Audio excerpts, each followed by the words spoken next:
சிந்தலபுரம்னு ஒரு அழகான கிராமத்துல ராமையா சுஜாதான்னு ஒரு தம்பதிகள் வசிச்சு வந்தாங்க. ராமையா ரொம்பவும் கடின உழைப்பாளிதான்.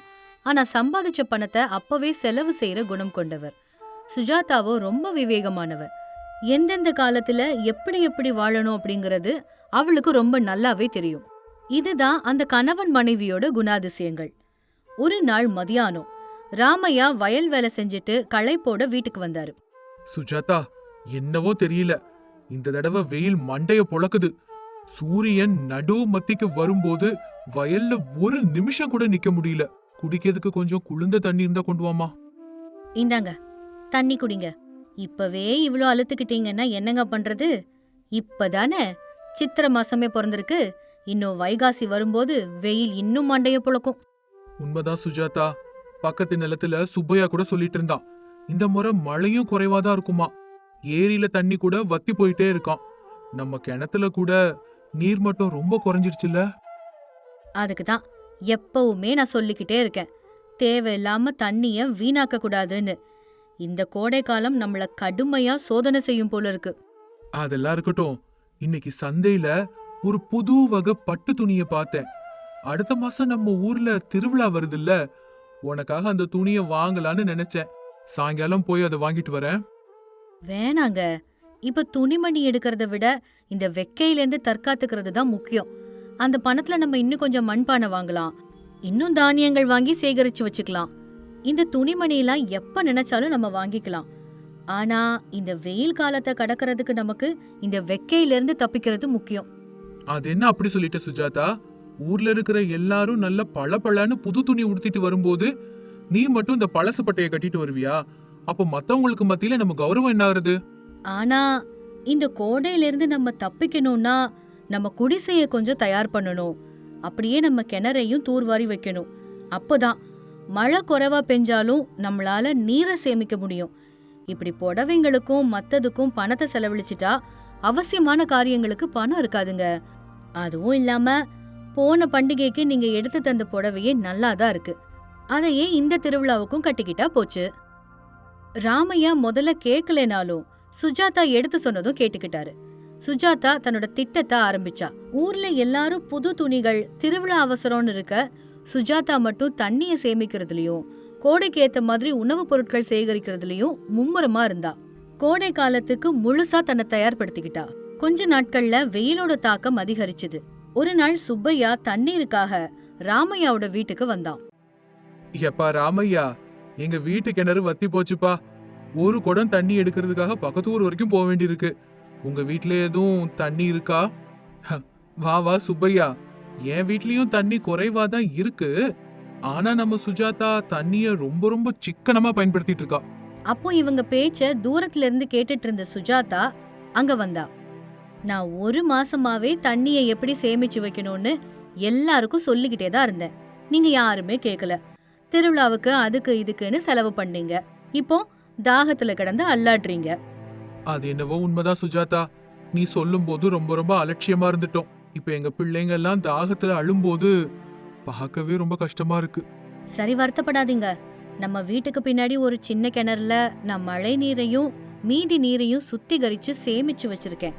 அதை இப்போ உங்களுக்கு எடுத்து தரேன். ஆனா ஒரு நிபந்தனை, நாளையில இருந்து ஊர்ல ஒவ்வொருத்தரும் நான் சொல்ற மாதிரி தான் கேட்கணும். இதுக்கு ஒத்துக்கிட்டா நான் இப்ப தண்ணி தரேன் உங்களுக்கு.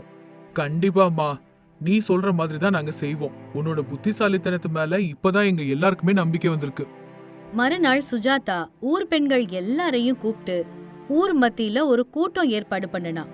கோடை காலத்துல ஆரோக்கியத்தை எப்படி பாதுகாக்கிறது, தண்ணியை எப்படி சரியா பயன்படுத்துறதுங்கிறது மாதிரி அவங்களுக்கு விளக்கமா எல்லாம் சொல்லி கொடுத்தா.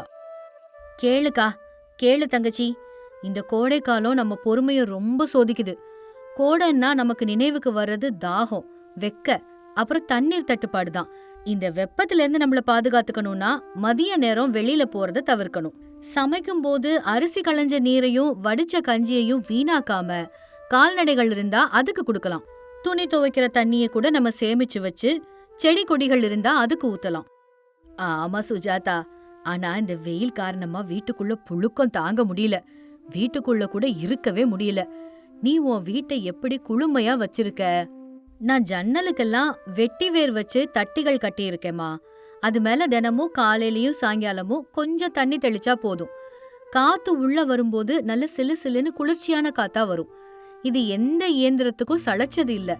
அதே போல மண் பானையில தண்ணீரை வச்சு அதை சுத்தி ஈர துணிய சுத்துனா தண்ணி பனிக்கட்டி போல குளிர்ச்சியா இருக்கும்.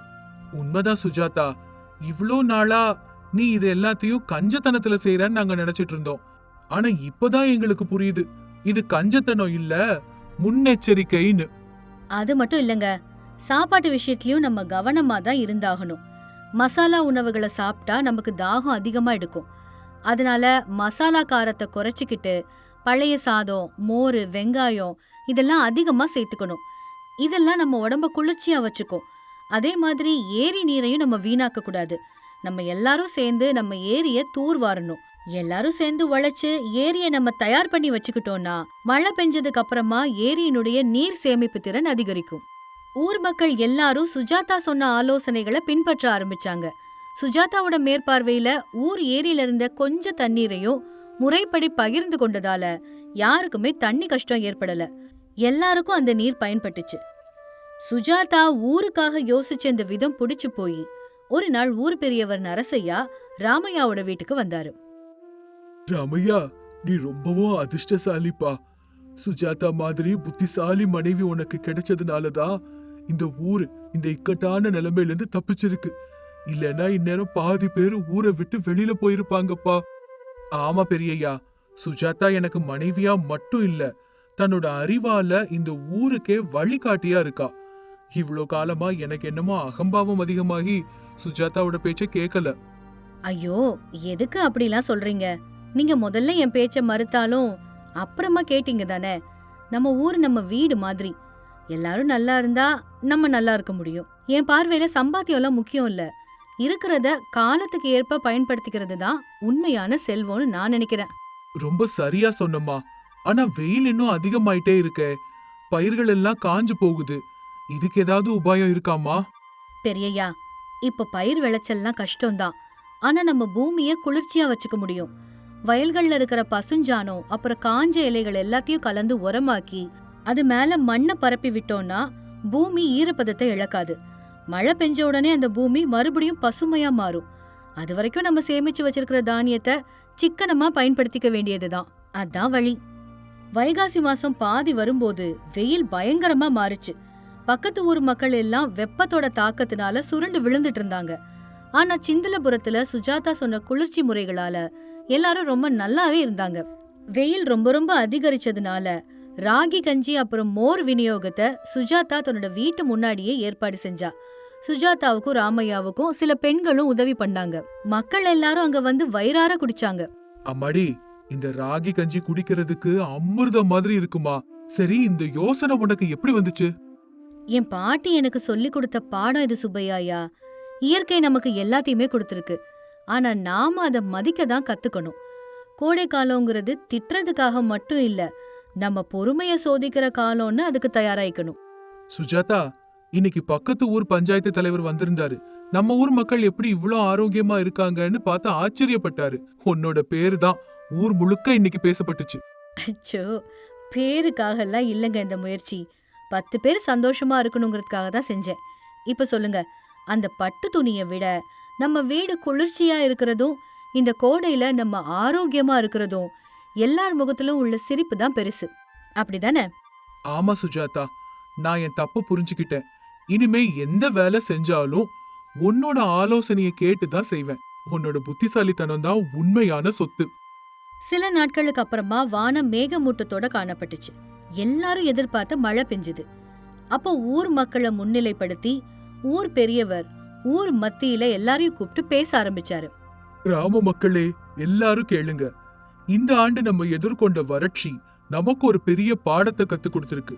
ஒரு இல்லத்தரசி நினைச்சா ஊரோட தலையெழுத்தையே மாத்த முடியும்னு சுஜாதா நிரூபிச்சு காட்டியிருக்கா. இனி வர்ற ஒவ்வொரு கோடை காலமும் நம்ம முன்னதாவே தயாராகணும். பெரியய்யா, இயற்கை அன்னை நம்ம மேல கருணை காட்டிட்டா. மழை வந்துருச்சுங்கிறதுக்காக மறுபடியும் தண்ணிய வீணாக்காதீங்க. அப்பதான் மறுபடியும் கோடை காலம் வந்தாலும் நம்ம எதுக்கும் பயப்பட வேண்டிய அவசியம் இருக்காது. ஊர் மக்கள் எல்லாரும் ஆரவாரம் செஞ்சாங்க. சுஜாதா கத்து கொடுத்த அந்த முன்னெச்சரிக்கை சிந்தனை சிந்தலபுரத்தை ஒரு முன்மாதிரி கிராமமா மாத்திச்சு. ராமையா தன் மனைவியோட கௌரவத்தை பார்த்து பெருமைப்பட்டாரு. சுஜாதாவுக்கு ஊர் மக்கள் எல்லாரும் சேர்ந்து ஒரு பட்டு துணிய பரிசா கொடுத்தாங்க. எல்லாரும் ரொம்ப சந்தோஷமா இருந்தாங்க. இந்த கதை மூலமா நம்ம தெரிஞ்சுக்கிற நீதி என்னன்னா, இருக்கிற ஆதாரங்களை விவேகத்தோட பயன்படுத்துறதே உண்மையான புத்திசாலித்தனம். முன்னெச்சரிக்கை கொண்ட இல்லத்தரசி வீட்டுக்கு மட்டும் இல்ல, சமூகத்துக்கே ஒரு ஒளியா இருப்பா. காலத்துக்கு ஏற்ப மாறுறதில்ல, காலத்தை எதிர்கொள்ள தயாரா இருக்கிறது தான் உண்மையான வெற்றி.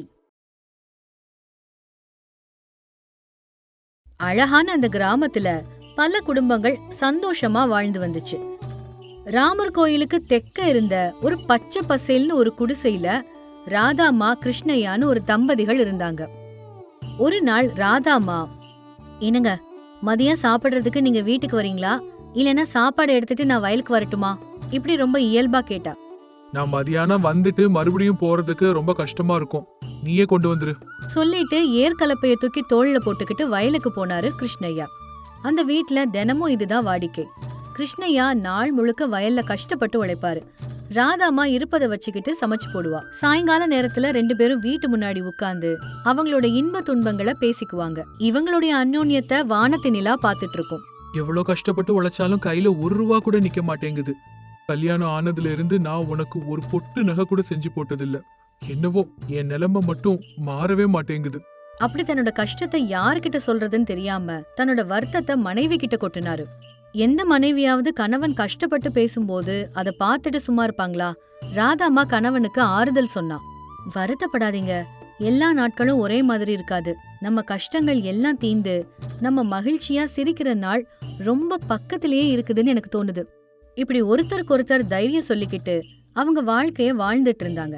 அவங்கள பார்க்கும்போது எவ்ளோ உழைச்சாலும் அதிர்ஷ்டம் மட்டும் அவங்களுக்கு கை கொடுக்கலையே அப்படின்னு நமக்கு தோணும். ஒரு தடவை கணவன் மனைவி 2 பேரும் சேர்ந்து அவங்களுக்குன்னு இருந்த சின்ன நிலத்துல வாழை கன்றுகள் நட்டு வச்சாங்க. வாழை கண்ணுங்களுக்கு தண்ணி செலவு அதிகம், அதே மாதிரி உரங்களும் அதிகமா பயன்படுத்தணும். அதுக்கு கொஞ்சம் பணம் செலவாகும் போல இருக்கே. அப்படி யோசிச்சுட்டு இருந்தாங்க.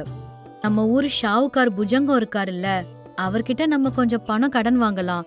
விளைச்சல் கைக்கு வந்ததுமே கடனை நம்ம திருப்பி அடைச்சிடலாம். ராதம்மா இந்த மாதிரி கிருஷ்ணய்யாக்கு ஆலோசனை சொன்னான்.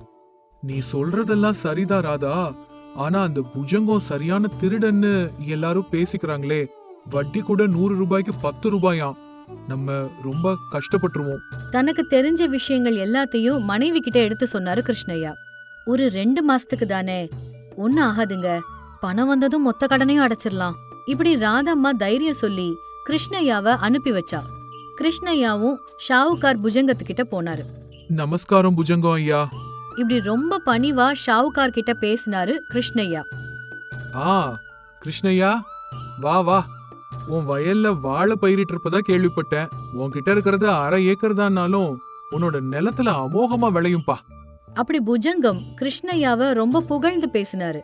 அந்த புகழ்ச்சிக்கு மயங்கிடாம கிருஷ்ணய்யா அடக்கத்தோட நின்னுட்டு இருந்தான். உங்ககிட்ட ஒரு சின்ன உதவி கேட்டு வந்திருக்கேன் ஐயா. அவன் வந்த காரியத்தை எல்லாம் சொன்னான். புஜங்கம் அது எல்லாத்தையும் முழுசா கேட்டான். உன் பிரச்சனை எல்லாம் எனக்கு நல்லா புரியுதுப்பா, ஆனா என்கிட்ட வட்டி 100க்கு 8 ரூபாய். இப்படி வட்டிய கொஞ்சம் வேணும்னே ஏத்தி சொன்னான். வேற வழியும் இல்லாததுனால கிருஷ்ணய்யா அந்த வட்டிக்கு சம்மதிச்சு பணத்தை வாங்கிக்கிட்டாரு. அந்த பணத்தை எடுத்துக்கிட்டு போய் வாழைக்கு தேவையான நீர், அப்புறம் உர செலவு எல்லாத்தையும் கவனிச்சாரு. ராதாமாவும் ரொம்ப புத்திசாலிங்கிறதுனால 2 பேரும் அந்த பயிரை தங்களோட உயிரா பார்த்து வளர்த்தாங்க. கண்ணும் கருத்துமா பாத்துக்கிட்டாங்க. அவங்க எதிர்பார்த்த மாதிரியே விளைச்சலும் அமோகமா இருந்தது. என்னங்க, உங்க உழைப்புக்கான பலன் கிடைச்சிருச்சு. சந்தையில விலையும் அதிகமா இருக்கிறதா நான் கேள்விப்பட்டேன். அப்படி கணவனை புகழ்ந்து தள்ளுனா. உலகம் மெச்சும் வீரனா இருந்தாலும் மனைவி புகழும் போது கிடைக்கிற அந்த மகிழ்ச்சியே தனிதான் இல்லையா? மனைவியோட பாராட்டுல கிருஷ்ணய்யா அப்படியே வானத்துல மிதந்தாரு. வாழைத்தார் எல்லாத்தையும் வெட்டி சந்தைக்கு கொண்டு போனாங்க. நல்ல தரமான வாழைத்தார்கள் அப்படிங்கறதுனால வியாபாரியும் நல்ல விலை கொடுத்தாரு. கிருஷ்ணய்யா ரொம்ப மகிழ்ச்சியோட அந்த பணத்தை எடுத்துக்கிட்டு வீட்டுக்கு வந்தான். ஆனா வீட்டுக்கு வந்து கொஞ்ச நேரத்திலேயே அந்த மகிழ்ச்சி எல்லாம் அப்படியே காணாம போச்சு. ஏங்க, இப்பதாங்க செய்தி வந்துச்சு, உங்க அப்பா இறந்துட்டாராம் அப்படிங்கிற அந்த துக்க செய்திய ராதாமா மெதுவா சொன்னா. உடனடியே அந்த பணத்தை எடுத்துக்கிட்டு கணவன் மனைவி 2 பேரும் பக்கத்து ஊர்ல இருக்கிற பெற்றோர்களோட வீட்டுக்கு போனாங்க. ஒரே மகன்கிறதுனால தந்தையோட இறுதி சடங்குகளை கிருஷ்ணய்யா முன்னாடி நின்னு நடத்தினாரு. அங்க தாய் தனியா இருக்கிறதுனால ராதாம்மா தன்னோட மாமியார அவ கூடவே கூட்டிட்டு வந்துட்டா. ஒரு கஷ்டத்துல இருந்து மீண்டுட்டோன்னு நினைக்கும் போது கையில இருந்த மொத்த பணமும் செலவாயிடுச்சு. ஒரு சாயங்கால வேளையில கணவன் மனைவி 2 பேரும் பேசிட்டு இருந்தாங்க. இப்ப நம்ம என்ன செய்ய போறோம்? கணவன் கிட்ட மென்மையாவும் அக்கறையோடவும் கேட்டா ராதா. அதுதான் எனக்கும் எதுவும் புரியல ராதா. செலவுகள் கூடிட்டே தான் போகுது. இன்னும் ஒரு நல்ல வீடு கூட நம்மளால கட்ட முடியல. உன் கழுத்துக்கு ஒரு சின்ன நகை கூட என்னால வாங்கி கொடுக்க முடியல. அப்படி ரொம்ப சோர்வா சொன்னாரு. வருத்தப்படாதீங்க, எல்லாம் சரியாயிடும். கொஞ்ச நாள் இந்த விவசாயத்தை எல்லாம் தூக்கி வச்சுட்டு நீங்க கொஞ்சம் ஓய்வு எடுத்துக்கோங்க. விவசாயத்தை நிறுத்தின அந்த நாள்ல மொத்த நாடு பசியால வாடும். எந்த வேலை செய்யறவங்களும் அவங்க வேலையில இருந்து ஓய்வு எடுத்துக்கலாம்.